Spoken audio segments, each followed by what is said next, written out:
আমরা গত পর্বে 1, 2, 3 এই তিনটা সূত্র প্রতিষ্ঠা করেছিলাম।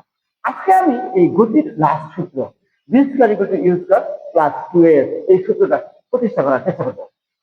এখানে বি স্কয়ার আছে, আসলে এই সূত্র কিন্তু এই দুই সূত্র থেকে আসছে। এইটাও এই চতুর্থ সূত্র কিন্তু 1 এবং 2 থেকে তৈরি করা যায়। তো আমরা চেষ্টা করি, আমরা প্রথম 2 নং সূত্রটা লিখি। 2 নং সূত্র হচ্ছে v equal to u plus এটি।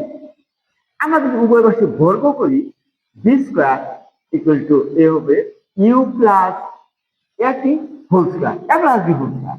এটা হবে u square plus 2 into a মানে ইউ, বি হলো at plus b square square square b square.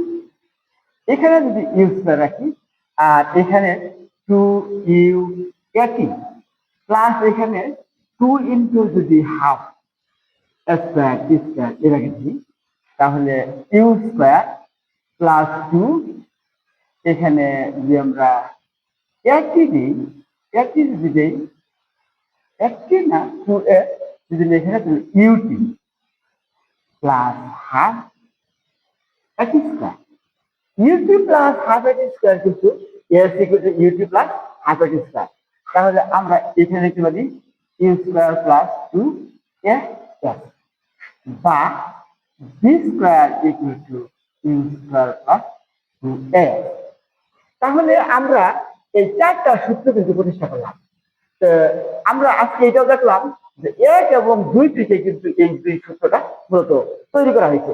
আমরা পরবর্তীতে এই চারটা সূত্র দ্বারা কি কি সমস্যা সমাধান করা যায় এইসব বিষয়ে কথা বলবো।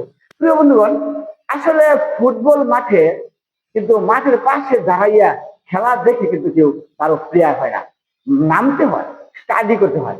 আমরা এই সূত্রগুলো দিয়ে কিছু স্টাডি করবো, কয়েকটা সমস্যা সমাধান করার চেষ্টা করবো। আশা করি এই স্টাডিগুলো দেখে পরবর্তী তোমরা নিজেরাই এটা চেষ্টা করতে পারবে। ধন্যবাদ।